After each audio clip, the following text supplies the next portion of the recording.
लोग कृष्ण शब्द का उच्चारण सही नहीं करते।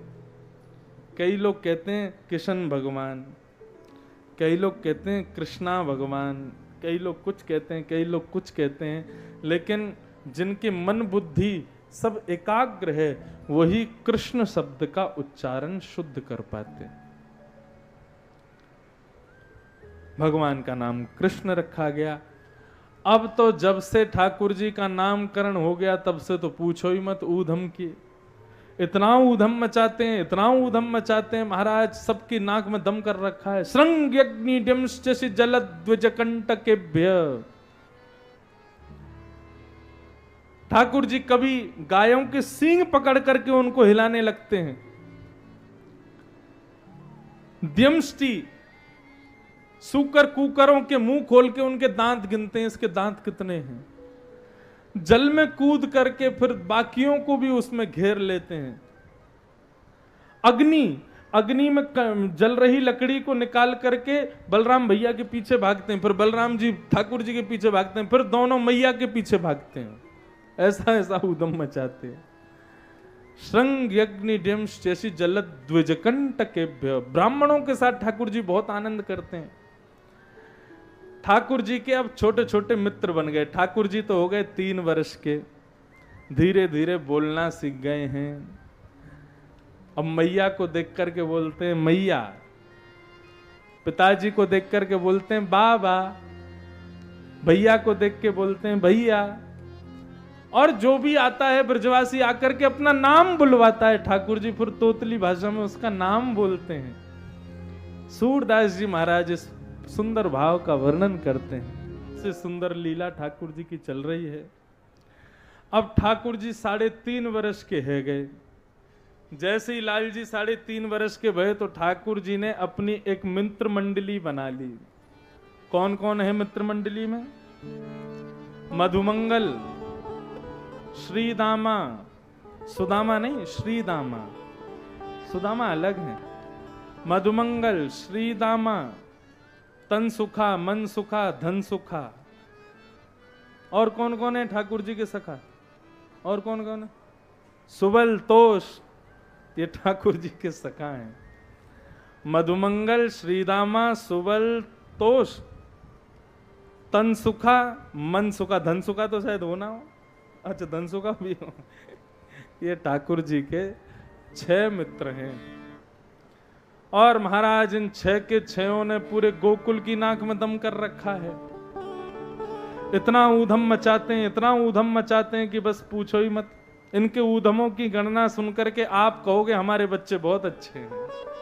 इतना ऊधम मचाते हैं।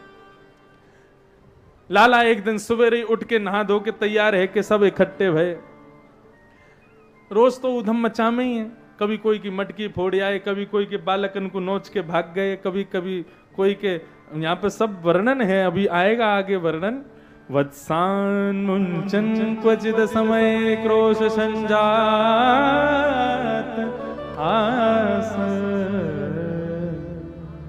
स्तेयं स्वाददधिपयः कल्पितैः स्तेययोगैः मर्कान् भोक्षन् विभजति सचेन नात्रिभाण्डं भिन्नति। ऊधम सुनो ठाकुर जी के। अच्छा बंधुओं, अब थोड़ी कथा सुनना, बड़े बड़ी मधुर भाव हैं। गोपियां जो हैं ये ठाकुर जी को पहचान गई हैं। ये पहचान गई, बोले नंद को जो लाला है का ये साधारण नहीं है, पर ब्रह्म ही इनके यहाँ पुत्र बन के आया है।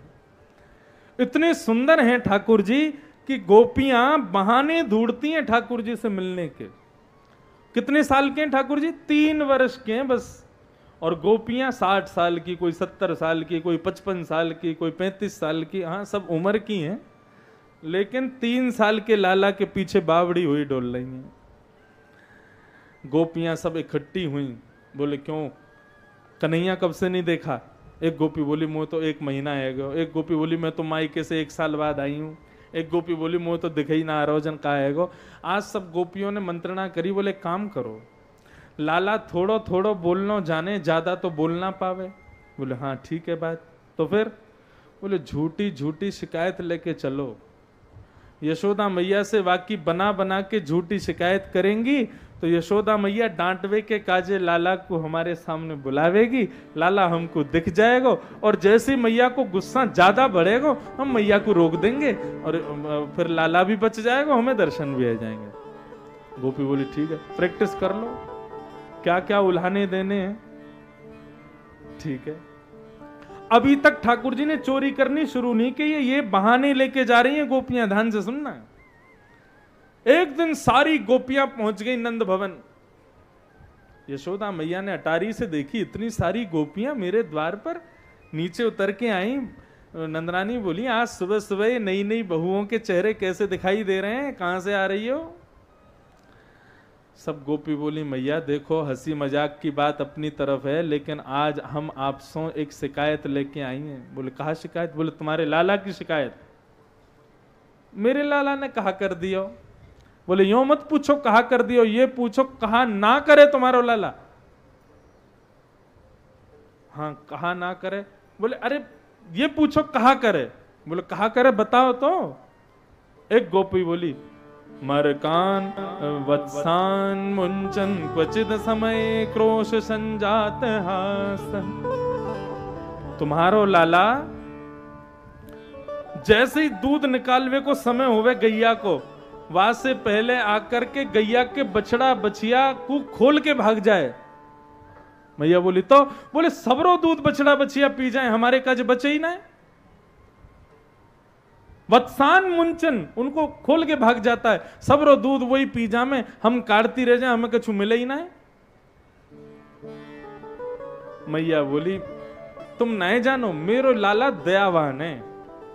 वाकू यूं लगे कि जैसे मैं अपनी मैया को दूध पीऊं वैसे ये भी बछड़ा बछियां हैं, इनको थोड़ा दूध काई को मिले, पूरा दूध पे अधिकार इन्हीं को होना चाहिए, या मारे खोल के भाग जाए। गोपियों ने आपस में खुसर पुसर किए, बोले मैया पक्ष ले रही है लाला का, कोई और तगड़ी वाली शिकायत करो। एक गोपी बोली मैं करती हूं। बोले मैया स्तेयम स्वाद्यधिपयः, आपका लाला स्तेयम कहते हैं चोरी को, चोरी करता है दूध की, दही की, माखन की। देख लो मैया अभी से चोरी करने लगो तुम्हारा लाला। मैया जोर से हंसी। गोपियों तुम कौन से कह रही हो? तुम सबन के घर 50 गैया होंगी, 60 गैया होंगी, 100 गैया होंगी। 9 लाख गैया हैं हमारे यहाँ, 9 लाख।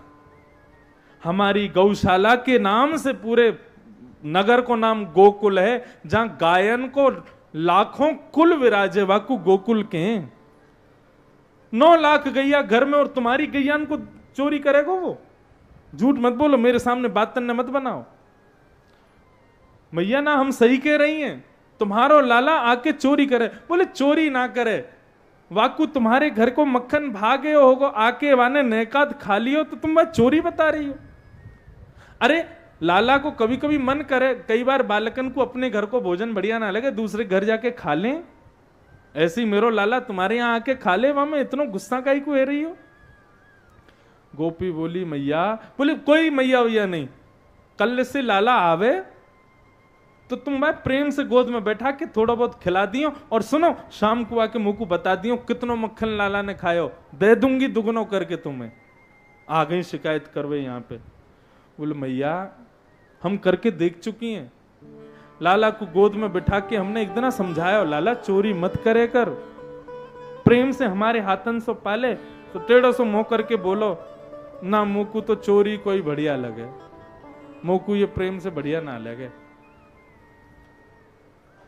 एक गोपी बोली मैया तुम्हारा लाला मक्खन खावे हमें वास्ते कोई कष्ट नहीं, लेकिन मरकान भोक्षण तुम्हारो लाला खुद अकेलो खावे तो कोई बात ना, ये तो सबरे बंदरन में लुटा दे।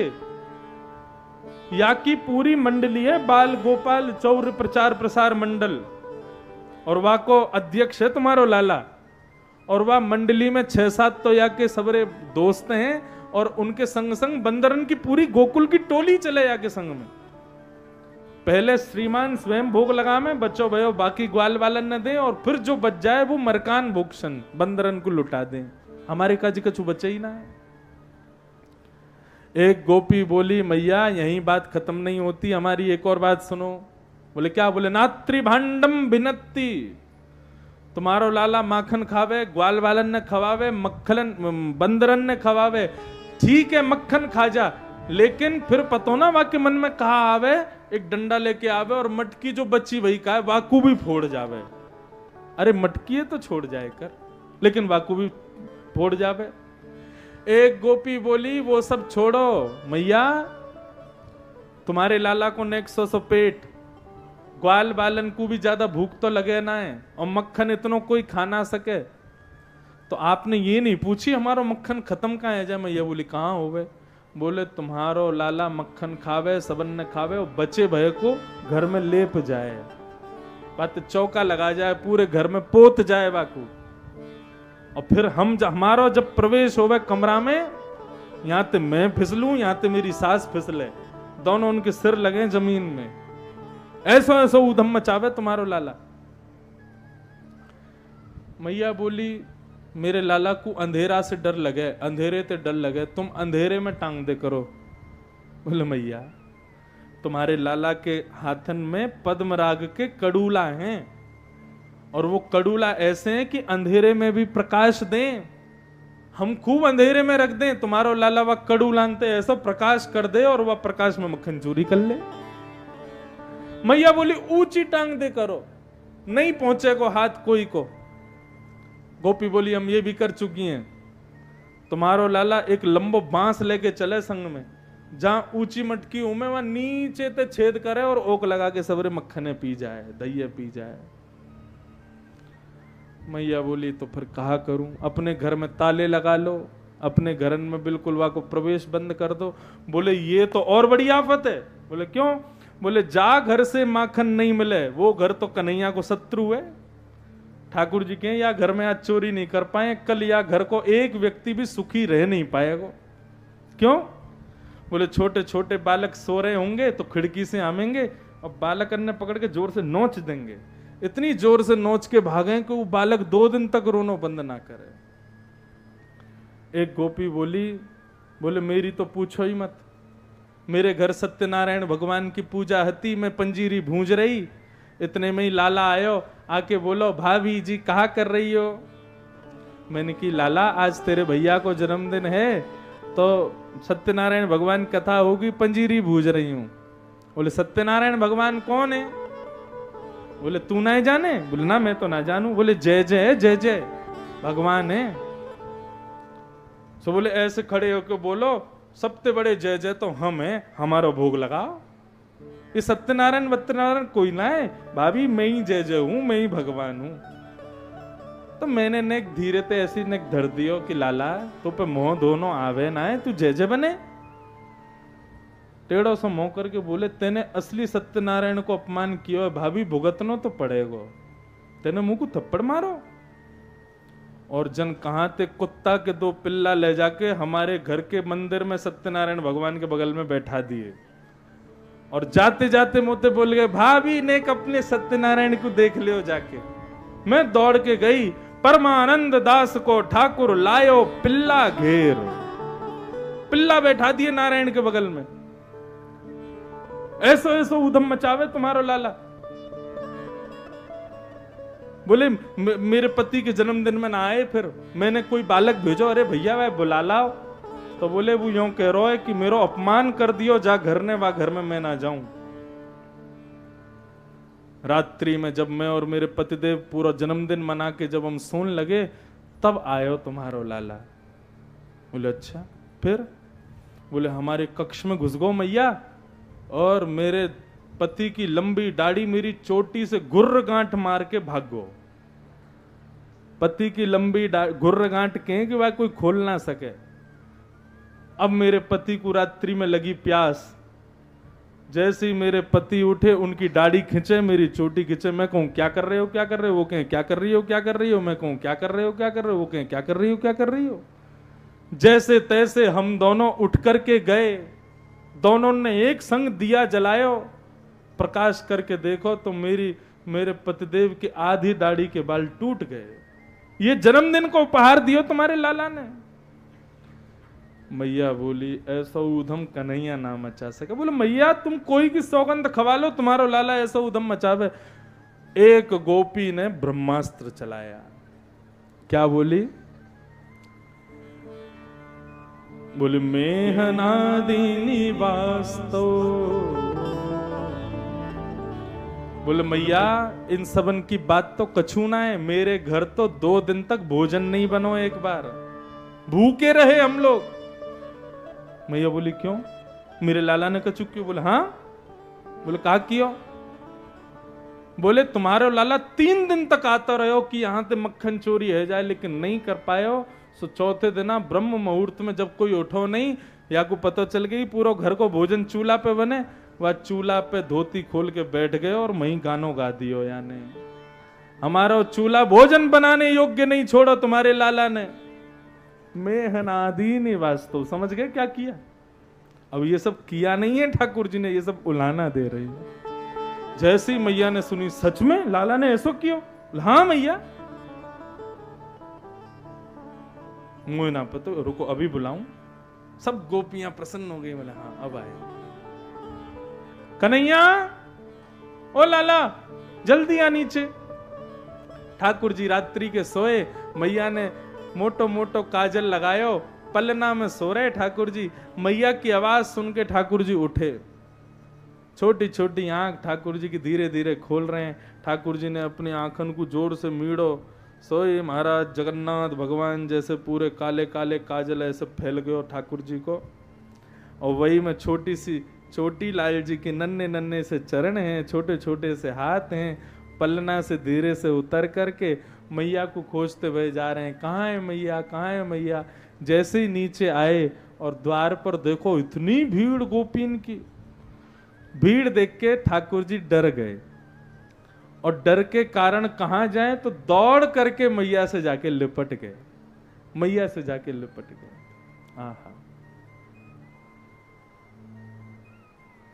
नारद जी कहते हैं मैंने सब जगह ब्रह्म को खोजा, वेद तरु प्रतिशाखम मृगतम मिलितम न तद ब्रह्म। मैंने वेदों में खोजा, मैंने सब जगह ब्रह्म को खोजा, मुझे ब्रह्म नहीं मिला। लेकिन जैसे ही मैं वृंदावन गया तो वेद तरु प्रतिशाखम मृगतम मिलितम न तद ब्रह्म। बोले मिलितम मिलितम, मिला मिला, कहां मिला? बोले गोप बधूटी पटान चले न बद्ध। एक गोपी के पल्लू से स्वयं को झांकता हुआ मैंने परब्रह्म को देखा, मैंने नारायण को वहां देखा। ठाकुर जी मैया से जाके चिपक गए और पीछे से ऐसे धीरे से देख रहे हैं ये सब कौन गोपी हैं, ये सब मुंह ऐसे क्यों देख रही हैं, और फिर छुप जाए। मैया ने लाला को हाथ पकड़ो। बोले लाला ये सब गोपी तेरे ऊधमन ने बता रही हैं, या गोपी की तेने ऐसो कियो, या क्या ऐसो कियो, या क्या ऐसो कियो। ठाकुर जी सुने और फिर देखें। बोले अच्छा। सबकी बात सुनने के बाद में मैया बोली लाला तेने ऊधम मचायो? ना मैया मैंने ऐसो कछु ना कियो। मैया ने लाला को कान पकड़ो। सो लाला के नेत्रन में छोटे छोटे बिंदु आ गए अश्रु के। मैया से कि मैया तेरी सौगंध खा के कहूं, मुझको तो यू ना पतो इन गोपीन को घर कौन सी गली में, मैंने ना करी चोरी, मैंने ना कियो कछु, ये सब झूठ बोल रही हैं। जैसे ही मैया थोड़ी रोषवत हुई, सब गोपी गई ना ना मैया लाला को ऐसे डांटो मत, ऐसे फटकारो मत, कोई बात ना है, हमारो भी तो लाला, हम तो बस आपके संज्ञान में डालवे आई बात, बाकी लाला ने ऐसा कछु ना किया, आप चिंता मत करो। ठाकुर जी बोले आज इन लोगों ने हमको जो मैया के संग करवाया बदला तो इसका लेंगे हम। ये जितने ऊधम ये बता के गई हैं ये सब नहीं किए इनके यहाँ तो हमारा नाम भी कृष्ण नहीं। ये तो फॉर्मूला बता के गई हैं, पूरा हमको बता गई कि ऐसे करना है, अब यही हो। ठाकुर जी ने बुलाई पूरी मंडली और आज बताया तुम लोग बैठे हो घर में, तुम्हारी संस्था के अध्यक्ष के साथ सुबह सुबह ऐसा हुआ आज और तुम सब बैठे हो। बोले लाला तू आज्ञा कर क्या करना। बोले कल से चोरी करेंगे। मधुमंगल श्रीधाम बोले लाला देख चोरी की बात मत कहियो, चोरी नहीं करेंगे। बोले क्यों? बोले चोरी करवे थे हमने सुनो ब्याह ना होवे, चोरी करवे के बाद कोई छोरी ब्याह ना करे। ठाकुर जी बोले तो को ब्याह की पड़ रही है। अच्छा एक और कारण था ठाकुर जी के चोरी करने का। कंस ने पूरे ब्रजमंडल पर प्रतिबंध लगा रखा है कि कोई भी व्यक्ति अपने घर इतने किलो से ज्यादा दूध, घी, दही, मक्खन आदि नहीं रख सकता। उससे अधिक जो होगा वो कर के रूप में, टैक्स के रूप में मथुरा जमा करना पड़ता था। तो इस बात को जब ठाकुर जी ने पता किया, बोले कि अच्छा, गाय रखे हम और कर के रूप में सब रखेगा ये मथुरा वाला कंस और इसके सब मथुरावासी। ठाकुर जी बोले राजी राजी मक्खन नहीं मिलेगा तो चोरी करके खाएंगे, लेकिन कंस से मक्खन को बचाएंगे। और ये नाता लेकर के ठाकुर जी ने घर घर जाकर के चोरी करना प्रारंभ किया और खूब उधम मचाए, खूब आनंद किए, सबको प्रदान किया। इस प्रकार ठाकुर जी की ये माखन चोरी लीलाएं प्रारंभ हो गई। इस प्रकार ठाकुर जी ने सब लीला की और लीला करके एक दिन ठाकुर जी सुबह सुबह उठ कर के आए, यशोदा मैया की गोद में लेट गए। मैया से बोले, मैया तो को दूध प्यारो है कि तेरो पूत प्यारो है? मैया बोली, मुकु तो मेरो लाला प्यारो है, दूध का ही को प्यारो लगेगा, तो फिर चल मुकु अपना दूध पिवा। यशोदा मैया बोली, लाला अब तू बड़ो है गोय, अब दूध मत पिए कर। ना मैया, मुकु तेरो दूध पीनो। ठाकुर जी ने 7 वर्ष की आयु तक मैया का दूध पिया। ऐसा वर्णन आता है कि जब गोवर्धन पर्वत ठाकुर जी ने धारण किए, भागवत में नहीं है लेकिन एक संत बता रहे थे कि गोवर्धन पर्वत धारण किए 7 दिन तक ठाकुर जी ने कुछ खाया पिया नहीं। इसी कारण मैया ने 56 भोग लगाए। 7 दिना में, एक दिन में 8 बार भोजन करते हैं ठाकुर जी। 7 दिन से लाला ने कछु ना खायो, तो मैया ने एक संग 7 दिन को भोजन बना दियो। 56 भोग लगाए ठाकुर जी को। लेकिन एक भाव ऐसा कहते हैं कि जब ठाकुर जी ने गिरिराज पर्वत पुनः स्थापित किए तो मैया दौड़ के गई। मैया बोली, लाला तेरो हाथ दुख गयो होगो? तो हाँ मैया, हार गयो। तेरी दुख कैसे दूर होगा, तेरी हार कैसे दूर होगी? बोले मैया एक ही है निवारण। बोले कहा, तू अपने पयोधर को पान करा दे, तू अपने स्तन को पान करा ले, मेरी हार दूर रह जाएगी। तो मैया कोने में लेके गई लाला को। 7 वर्ष के लाला इतने बड़े है गए और फिर भी मैया की गोद में लेट के मैया को दूध पी रहे हैं। कैसो प्रेम है ठाकुर जी को ब्रजवासी के प्रति। ठाकुर जी बोले, मैया दूध पीवा। मैया बोली, लाला बड़ो है अब ना पीवेगो। बोले ना, मैं तो पीऊंगो। मैया बोली, अच्छा ठीक है। लाड में आ गई और लाला को दूध पिवाने लगी। लेकिन इतने में ही सामने अंगीठी पर पक रहा दूध वो चैतन्य हो गया। उसने मन में विचार किया कि आज ठाकुर जी मेरा भोग नहीं लगाएंगे, आज ठाकुर जी मेरा सेवन नहीं करेंगे, आज मैया का दूध पी रहे हैं, मेरा सौभाग्य छिन गया मुझसे। उस दूध ने विचार किया कि अब मैं जीवित नहीं रहूंगा और स्वयं को मारने के लिए वो दूध उफन के बाहर आने लगा। जैसे ही बाहर आते मैया ने दूध को देखा। मैया बोली, दूध सबरों ने कर जाएगा और लाला दूध पी रहा है, चलो लाला को ने छोड़ के या को देंगे। तो ठाकुर जी को उठा के नीचे पटक दिया और मैया दौड़ के गई दूध संभालने। लाल जी बोले, अच्छा दूध प्यारो है, पूत प्यारो नहीं है। झूठ बोलो मैया ने मुझसे। मेरे और मैया के बीच में जो आवेगो वाकू जीवित नहीं छोड़ूंगा। या दूध ने आज मुकू मैया से दूर कर दियो।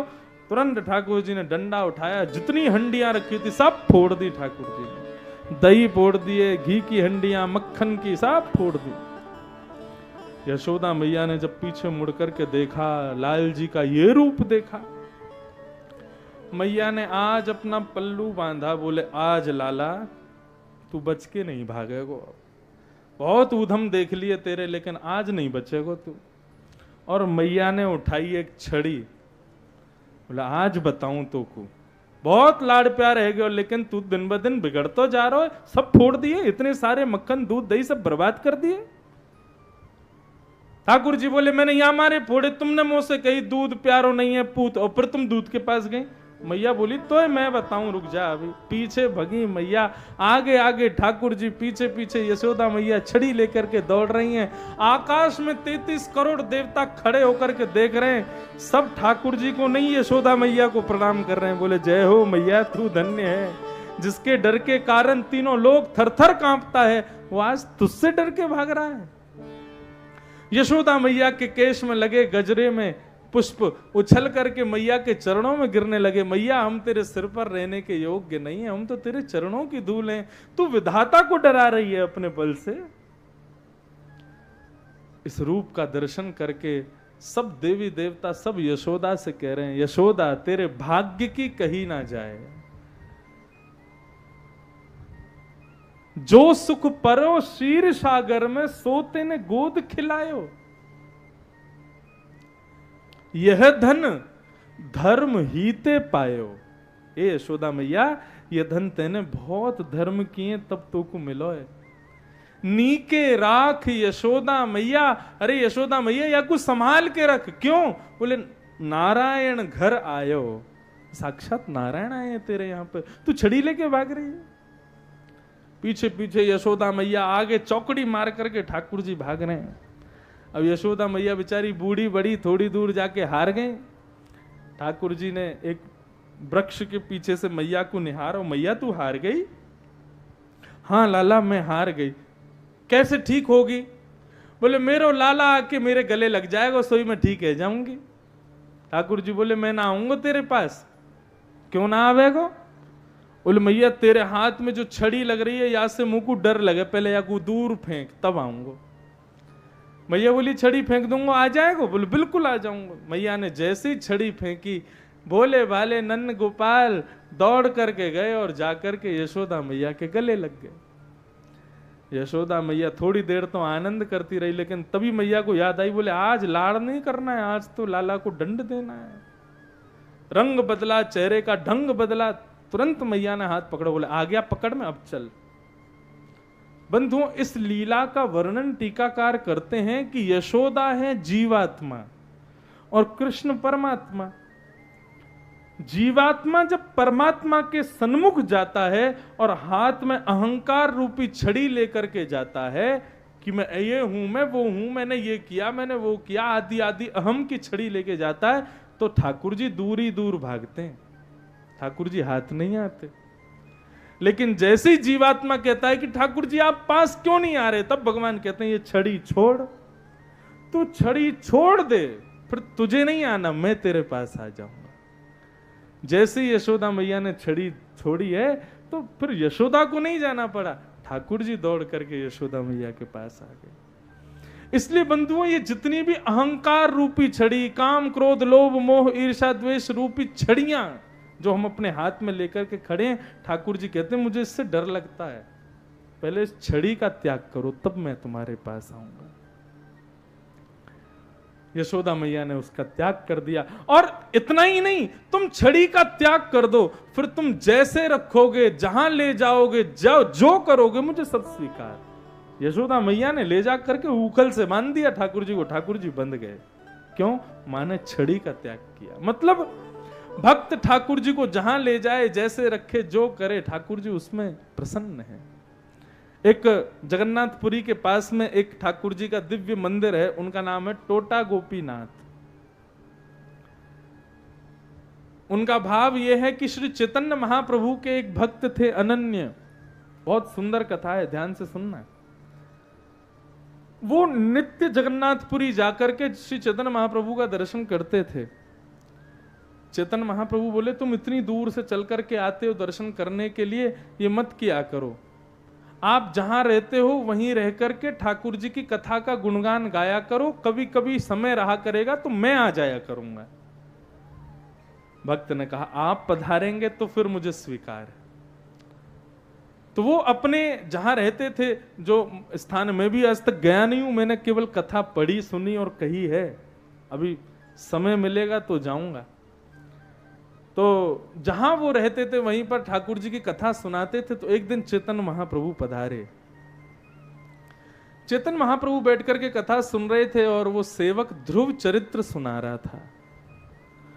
ध्रुव चरित्र में कल जब हम लोगों ने सुना कि ध्रुव जी के चित्त से ठाकुर जी की छवि अंतर ध्यान हुई, ये भाव जब उन्होंने कहा और कहा कि ध्रुव जी व्याकुल होकर के ठाकुर जी को खोजने लगे, तो चैतन्य महाप्रभु कथा सुनते सुनते इतने भाव विभोर हो गए कि वे आसपास जो मिट्टी थी उसी को खोदने लगे। हे नाथ कहां हो, हे जगन्नाथ कहां हो, इतने भावावेश में चले गए। उनको लगा मैं ही ध्रुव हूं। और आसपास खोदते खोदते क्या हुआ कि जमीन के भीतर ठाकुर जी की एक दिव्य प्रतिमा उनके हाथ लगी। जब नेत्र खोल करके देखा तो ठाकुर जी का त्रिभंग ललित स्वरूप भीतर पृथ्वी से श्री चैतन्य महाप्रभु को प्राप्त हुआ। चैतन्य महाप्रभु ने उसका अभिषेक आदि किया और अपने उस शिष्य से कहा, तुमने कथा सुनाई, उसकी दक्षिणा हम तुमको देते हैं, लो इनकी सेवा करना, इनकी नित्य सेवा करो। ये तुम्हारी कथा सुनकर के प्रकट हुए ठाकुर जी। वो नित्य उनकी सेवा करते थे, सेवा करते, श्रृंगार करते, सब करते। लेकिन एक दिन उनको एक शोक संदेश प्राप्त हुआ कि श्री चैतन्य महाप्रभु जगन्नाथ प्रभु में विलीन हो गए। अपनी लीला पूर्ण करके श्री जगन्नाथ जी में समाविष्ट हो गए।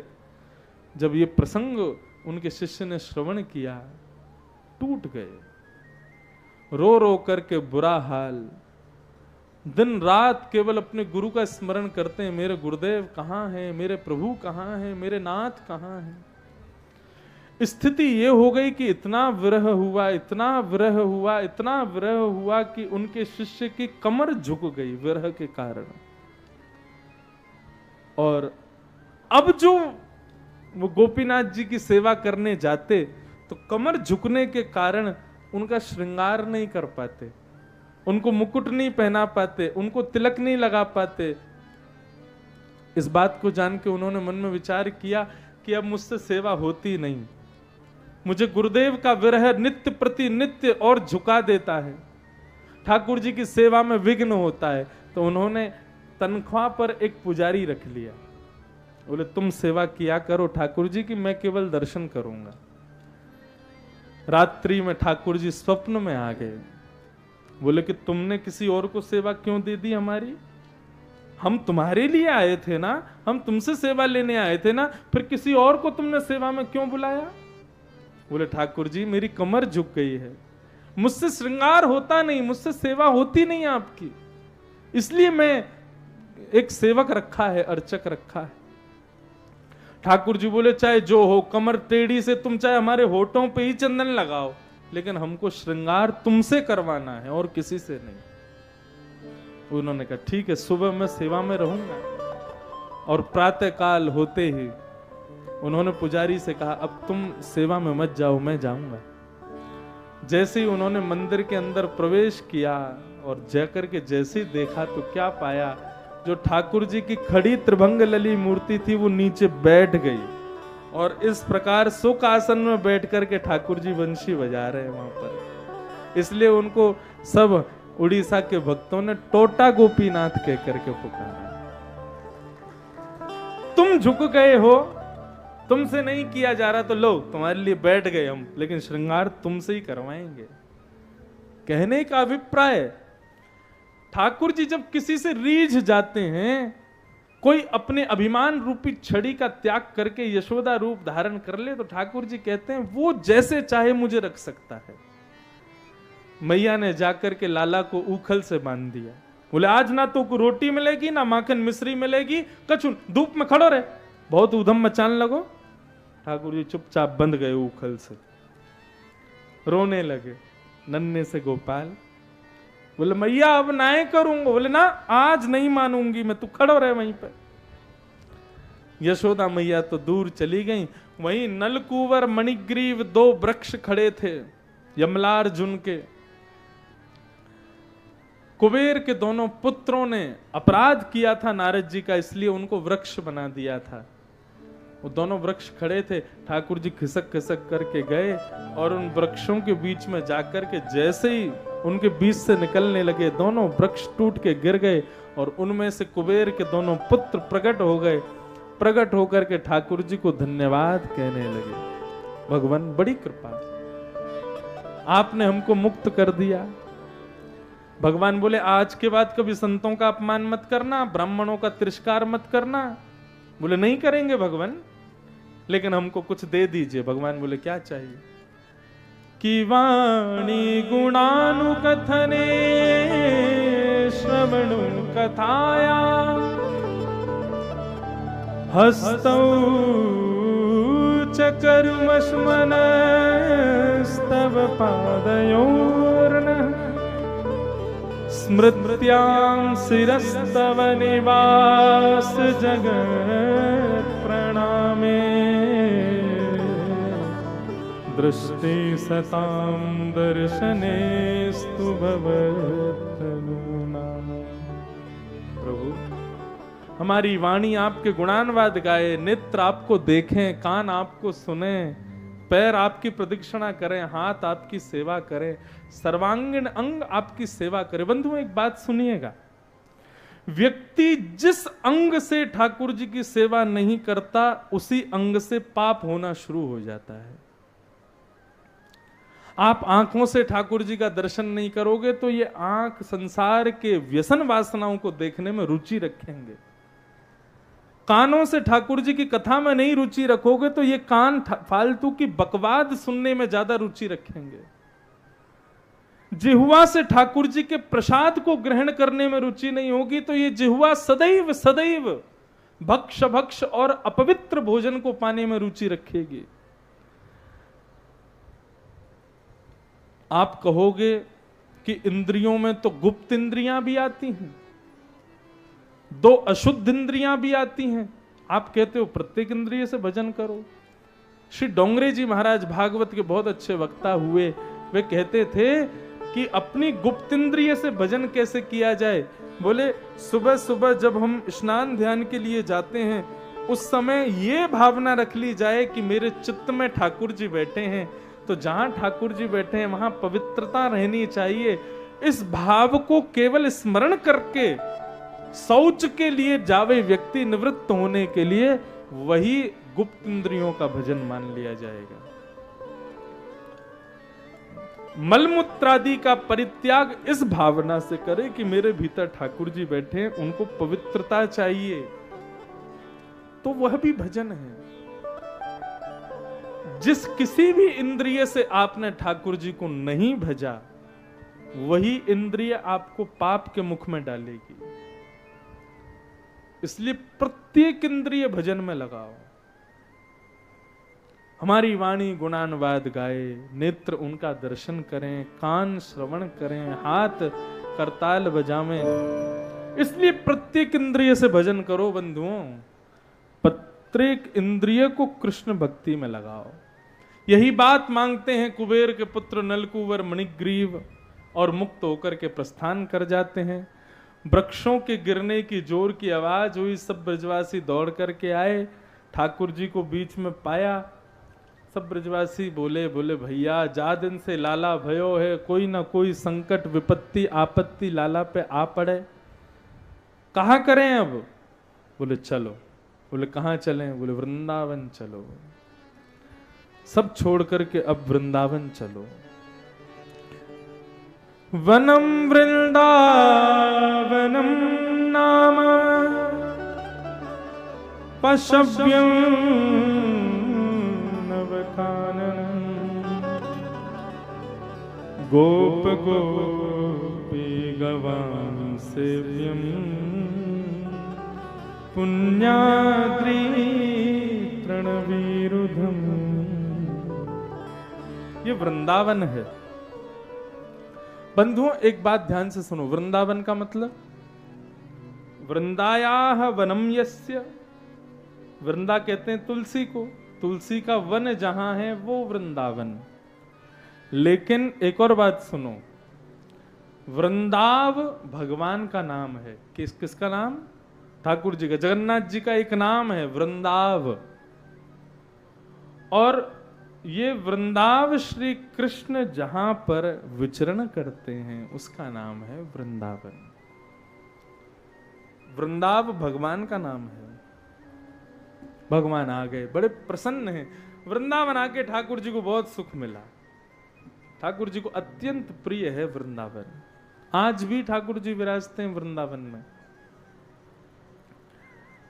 वृंदावन आकर के ठाकुर जी ने लीला प्रारंभ की, अघासुर का वध किया, ब्रह्मा का मोह दूर किया, कालिया नाग का ठाकुर जी ने जमुना में प्रवेश करके वध किया, धेनुकासुर का बलराम जी से वध करवाया।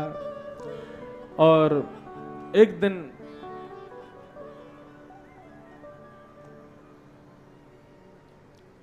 अब यहां पर वेणु गीत आता है, उसको थोड़ा स्पर्श करके सीधे गोवर्धन पूजा की ओर चलेंगे हम लोग।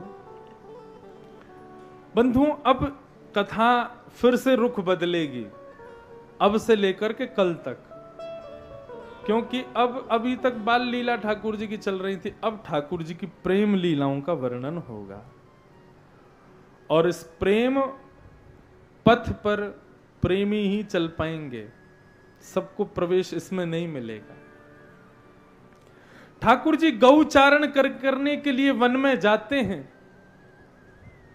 और जब गोपियों के भवन के बाहर से गौचारण करने के लिए वन की ओर प्रस्थान करते हैं, तो गोपियां ठाकुर जी का दर्शन तो कर लेती हैं, लेकिन एक क्षण के दर्शन में किसको संतोष मिलता है? वो सब गोपियों की इच्छा होती है हम और देखें, और दर्शन करें, और लाल जी हमारे सामने रहें। ऐसे ही देखत रहूं तो मैं जन्म सफल कर मानूं। लेकिन लाल जी तो चले गए। तो गोपियों के भीतर ऐसा प्रेम प्रकट होता है कि वन में वंशी बजा रहे ठाकुर जी की वेणु ध्वनि जब गोपियों के कर्ण रंध्र में प्रवेश करती है, गोपियों के नेत्र बंद हो जाते हैं, और वहां ठाकुर जी क्या लीला कर रहे हैं, किस तरह की लीला कर रहे हैं, वो सबका दर्शन गोपियों को घर बैठे बैठे होने लगता है। और ठाकुर जी के चरण इतने कोमल हैं, इतने कोमल हैं, और ठाकुर जी बिना पादुका के रहते हैं। मैया ने जब लाला पहली बार गैया चराने जा रहे तो मैया ने पादुका पहनाई, लाला ले पादुका पहन ले। ठाकुर जी बोले हाँ मैया पहना दो, और सुनो मेरे सब बछड़ा बछिया गैयान को भी पहनाओ। मैया बोली लाला गछड़ा ये बछड़ा गैया और ये सब तो पादुका ना पहने। ठाकुर जी बोले गैया पादुका नहीं पहनेगी, बछड़ा बछिया पादुका नहीं पहनेंगे, तो फिर मैं क्यों पहनूं? मैं भी नहीं पहनूंगा। जब तक गौचारण करूंगा तब तक मैं पादुका नहीं पहनूंगा। ठाकुर जी ने वृंदावन विशेष क्यों है? क्योंकि ठाकुर जी ने वृंदावन में पादुका नहीं पहनी। तो ठाकुर जी जब चलते हैं तो बड़े कोमल हैं ठाकुर जी, इसलिए पूरे अंग पर माला पहनते हैं। क्यों? क्योंकि ठाकुर जी जब चलते हैं ठोकर मारते हुए उस माला पर, तो उसके पुष्प जो हैं वो बिखर करके आगे गिर जाते हैं, और ठाकुर जी के आने से पूर्व आगे के मार्ग को सुखद बना देते हैं। वही जयंतीम चमाला रंध्रान वेणुवधर सुधया। भगवान की प्राप्ति में सबसे ज्यादा तपस्या किसने की है? वंशी ने। बांस बन के खड़ी रही, धूप ताप बारिश सबको सहा इसने। किसी ने आकर के इसको काट दिया तब भी सहा इसने, किसी ने इसको छील दिया तब भी सहा इसने, किसी ने इसको पोला करके इसमें 6-7 छिद्र कर दिए तब भी सहा इसने। किस लिए? केवल और केवल ठाकुर के अधर पर बैठने के लिए। इतनी तपस्या की वेणु ने, तब ठाकुर जी के अधर मिले उसको। ठाकुर जी अधर पर लेकर के वंशी की सेवा करते हैं, अपनी कोमल उंगलियों से उसके चरणों को दबाते हैं, अपनी नासिका के मोती से मानो उसके ऊपर छत्र लेकर के खड़े हैं, अपने आंखों की पलकों को बार बार बंद करते हैं, खोलते हैं तो मानो चवर डुरा रहे हैं, और अपने अधरामृत का पान कराते हैं मानो वंशी को भोजन करा रहे हैं। वो सदा ठाकुर जी के ओठ रूपी तकिया पर सोती है, और ठाकुर जी के कर कमल उसके चरण दबाते हैं। क्यों? बोले तूने इतनी मेहनत की मेरे पास आने के लिए, इतनी तपस्या की, चल तेरी थोड़ी सेवा करूं मैं। रंध्रान वेणुवधर सुधया पूरयन् गोप वृंदै वृंदारण्यं स्वपदरमणं प्राविशन् गीत कीर्ति। कोमल चरणों से ठाकुर जी वंशी बजाते हुए उमड़ घुमड़ करके चल रहे हैं, वृंदावन की शोभा को बना रहे हैं। गोपियां कहती हैं इतने सुंदर ठाकुर जी को देखने के अलावा इन आंखों से किसी और को देखना तो इन आंखों से किया हुआ पाप समझो। और जिसने संपूर्ण जीवन में सब देखा लेकिन इन आंखों से इतने सुंदर ठाकुर जी को नहीं देखा, उसने भी आंख पाने का फल तो पाया ही नहीं। ये बंधुओं बहुत गहरी बातें हैं, ये प्रेम की सब चर्चाएं हैं, इनमें सबको प्रवेश नहीं मिलता। आहा, अद्भुत। गोपियां इस प्रकार ठाकुर जी के रूप का वर्णन वेणु गीत में करती हैं। अद्भुत है वेणु गीत। अभी तो मैंने शुरुआत भी नहीं की। शुरुआत यदि करने चलूं तो इतने सुंदर सुंदर भाव हैं। बोले जब नंद नंदन निकलते हैं तो बादल ऊपर ओट लेकर के चलते हैं, मानो बादल छतरी करके चल रहे हैं। क्यों?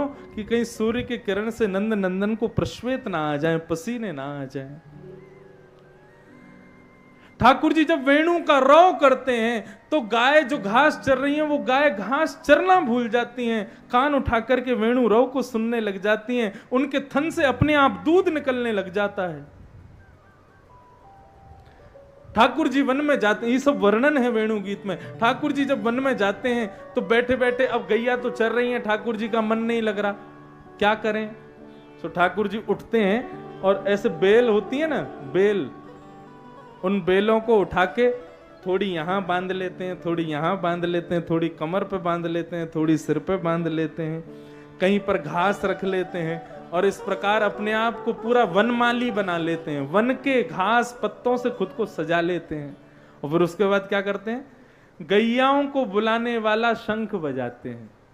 गैया कान उठा के आती है, बोले लाला बुला रहे हैं। जैसे ही दौड़ करके आती है तो सघन कुंज में ठाकुर जी का वनमाली भेष देख करके गैया दौड़ के जाती है, अपने मुख से जीभ निकाल करके ठाकुर जी के कमर पे लगी घास को, उन पत्तों को जब खाना शुरू करती है तो ठाकुर जी को गुदगुदी होती है और जोर जोर से ठाकुर जी हंसते हैं, इधर भागते हैं, पीछे बछड़ा भाग रहे हैं, कहीं बछिया भाग रही हैं। इस प्रकार ठाकुर जी किलोल करते हैं और ये सब दर्शन गोपियां अपने घरों में करती हैं। एक भाव और सुना के आगे चलूं। बछड़ा बछिया जब वन में जाते हैं तब यमुना जल का पान करते हैं। तो बछड़ा बछिया यमुना जल कैसे पीते हैं? मुख को यमुना जी में डुबा करके और फिर पान करते हैं। ठाकुर जी देखते हैं, बोले ये बढ़िया स्टाइल है, ऐसे मैं भी पीऊंगा। ठाकुर जी भी दोनों भुजाओं पर नीचे आ जाते हैं और बछड़ा की ओर तिरछी नजर से देखते हैं और अपने ओष्ठों को यमुना जल में डुबो करके उस बछड़े की तरह ठाकुर जी पान करते हैं। यमुना जल ठाकुर जी के अधर का स्पर्श करके फिर बछड़े के पास जाता है, उसके नेत्र सजल हो जाते हैं। इस रूप का दर्शन गोपियां करती हैं अपने अपने घरों। वेणु गीत साधारण नहीं है बंधु, अद्भुत है। इस प्रकार वेणु गीत का भाव कहा गया। ठाकुर जी गैया चरा करके वृंदावन लौट करके आए, सब जगह 56 भोग बनाए जा रहे हैं, घी की बड़ी सुगंधी आ रही है। ठाकुर जी गए जाकर के यशोदा मैया से बोले, मैया इतना 56 भोग कौन के काजे बन रहा है? दूर दूर दूर, भीतर मत आइयो। अरे मैया ये तो बता कौन के काजे बन रहे हैं इतने पकवान? बोले लाला बाबा से जाके पूछ, वो बताएंगे। ठाकुर जी नंद बाबा के पास गए, बोले बाबा इतने 56 भोग कौन के काजे बन रहे हैं? हर घर में बन रहे हैं, कायकू बन रहे हैं? नंद बाबा बोले लाला हम सब किसान हैं और हम सब के देवता इंद्र महाराज, हम साल भर में एक बार 56 भोग लगा करके इंद्र को प्रसन्न करें तो इंद्र अतिवृष्टि अनावृष्टि नहीं करते। जब वर्षा करनी चाहिए तभी करते हैं और जब नहीं करनी चाहिए तब नहीं करते। इंद्र हमसे प्रसन्न रहते हैं, तो इंद्र को प्रसन्न करने के लिए हम सब लोग ये सब 56 भोग लगा रहे हैं। ठाकुर जी बोले तो इसका मतलब 56 भोग नहीं लगाओगे तो इंद्र वर्षा नहीं करेगा ना? लाला वर्षा तो करेगा, लेकिन कहीं असमय में कर दी, फसल खराब हो गई तो? अच्छा बाबा तो फिर एक काम करो, खेत के 2 भाग कर दो, एक मुंह को दे दो, एक अपने पास रख लो, हैं? और तुम पूजा करवे जाओ, मैं नहीं जाऊंगा, देखें इंद्र तुम में वर्षा करेगो, मेरी में नहीं करेगो। लाला हमें तेरी बात समझ में ना आ रही। बोले मैं केवल इतना कहना चाहूं, इंद्र की ही पूजा क्यों करते हो? सूर्य की भी करो, ये भी तो प्रकाश देते हैं। चंद्रमा की करो, ये शीतलता देते हैं। वायु की करो, ये हवा देते हैं। पानी की करो, ये जल देते हैं। बाबा यदि यही सब ढूंढ ढूंढ के सबकी पूजा करोगे, 33 करोड़ देवता हैं, कौन कौन की पूजा करोगे? लाला तू कहा कहनो चाहे? बोले मैं ये कहना चाहूं, वृक्ष हरो भरो करनो है तो पत्तान में पानी मत डालो, जड़ में पानी डालो। एक की पूजा करो जैसे सब प्रसन्न हो जाएं। बोले वो एक कौन है? बोले वो एक है नारायण, और वो नारायण हमारे ब्रजमंडल में गोवर्धन पर्वत के रूप में विराजमान है। सब चलो उनकी पूजा करेंगे। बड़े बूढ़े बोले लाला तेरी बात मान के हमने अगर गोवर्धन की पूजा करी और इंद्र नाराज भयो तो बोले जिनकी शरण में जा रहे हो उन पर विश्वास करो, वो रक्षा करेंगे। सब ब्रजवासी बोले लाला हमको इंद्र की पूजा से कुछ विशेष मिलेगा गोवर्धन की पूजा में? बोले हाँ मिलेगा। क्या मिलेगा? बोले तुमने इंद्र को कभी देखा है? बोले ना कभी नहीं देखा। वो चलो गिरिराज जी प्रकट होके दर्शन जाके बैठे हैं, देखो।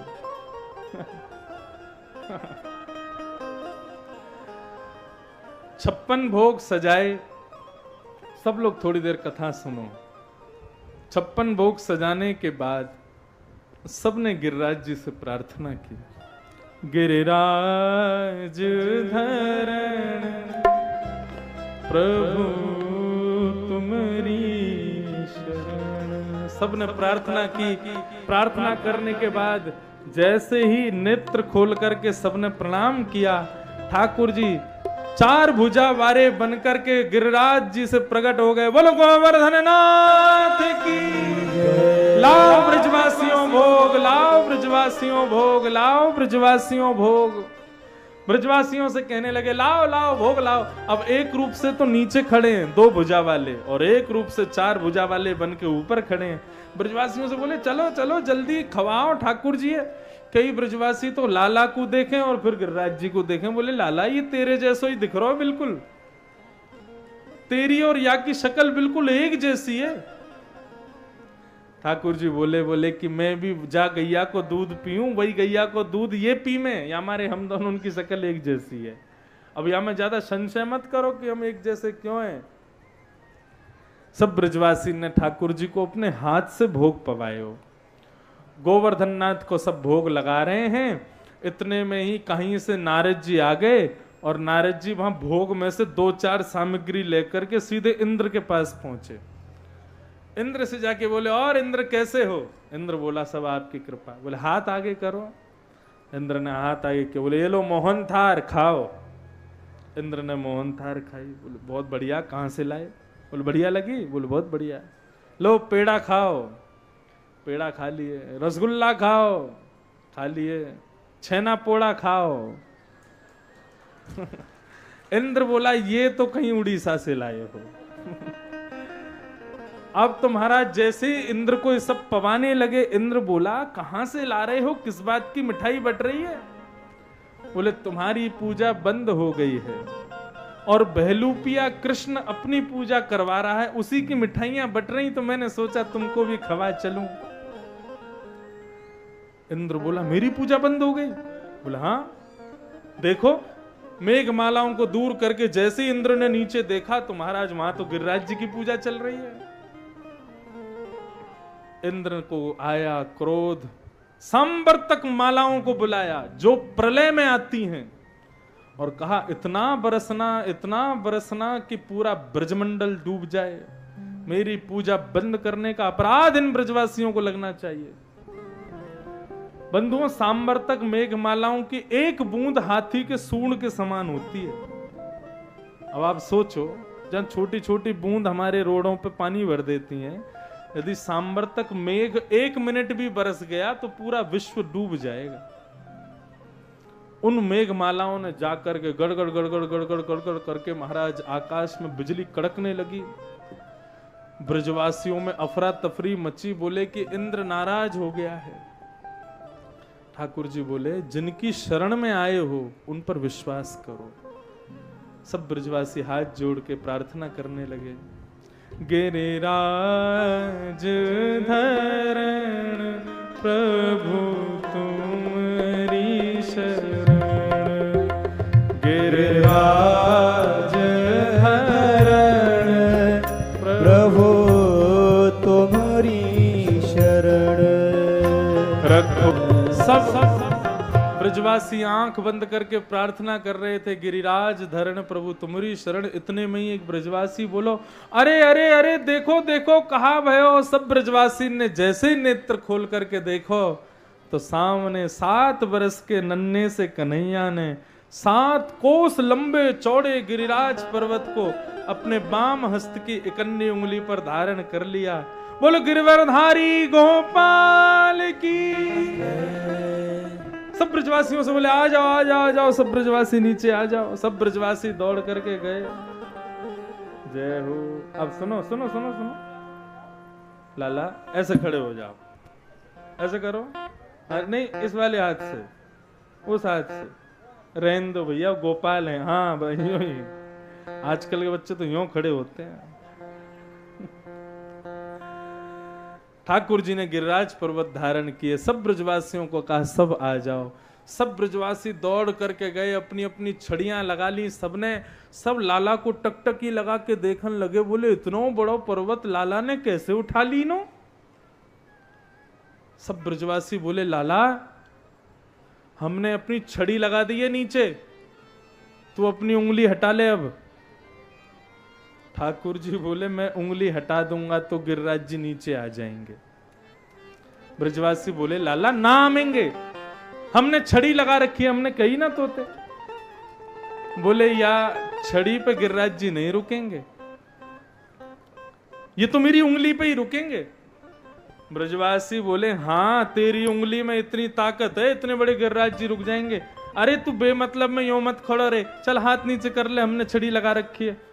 ठाकुर जी बोले देख लो मैंने छड़ी नीचे कर दी तो मैंने अपनी उंगली नीचे कर दी तो फिर बचा लियो गिरिराज जी से। बोले हाँ हाँ हमने सबने छड़ी लगा रखी, तू नीचे कर। जैसे ही ठाकुर जी ने अपनी उंगली नेक नीचे करी, गिरिराज जी नीचे आने लगे। सबन की छड़ियां टूट गई, चट चट चट आवाज आने लगी। सब ब्रजवासी बोले लाला संभाल संभाल संभाल। ठाकुर जी ने फिर से उंगली लगाई, खड़े है गए। गिरिराज जी फिर टिक गए। ब्रजवासी अपनी टूटी टूटी छड़ियों को अपने थोड़ी से लगा करके बैठे हैं। सब बोले लाला इतना बड़ा गिरिराज पर्वत तेने इकन्नी उंगली पे कैसे उठायो, बता हमको, सच सच बता। ठाकुर जी बोले अब तुम मानोगे तो है नहीं, मैं बता तो दूंगा। ब्रजवासी बोले हम मानेंगे, तू बता। बोले मैं भगवान हूं। ब्रजवासी बोले कहा है लाला, फिर से बताइयो ना, फिर से बता कहा है तू। बोले मैं भगवान हूं। बोले ऐसा कहा कियो भैया तेने जो तू भगवान है। बोले मैंने पूतना मारी, बकासुर अघासुर धेनुकासुर सब मारे मैंने। अरे हाँ मारी तेने पूतना, वो मरी मराई आई पहले ते ही। ये अघासुर बकासुर सबरे हमारे ब्रजमंडल के प्रताप से ही मर गए, तेने थोड़ी मारे ये। और तेने मारे तो कहा उन मरे मरायन में 10-10 डंडा हमने भी मारे। मारी तेने पूतना, कैसे आई तेरी उंगली में शक्ति, सच बता। ठाकुर जी बोले कछु माखन को बल बढ़ो, कछु गोपन करी सहाय। श्री राधे जू की कृपा सो मैंने गिरवर लियो उठाए। कछु माखन को बल बढ़ो, कछु गोपन करी सहाय। कछु तो माखन को बल है और कछु आप गोप ग्वालन ने सहायता करी।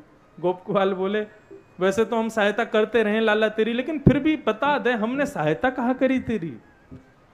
बोले तुम सब लोग टकटकी लगा करके मेरी उंगली की ओर देख रहे थे तो आप सबकी आंखों से शक्ति निकल करके मेरी उंगली में आ गई और मैंने गिरिराज जी उठा लिए।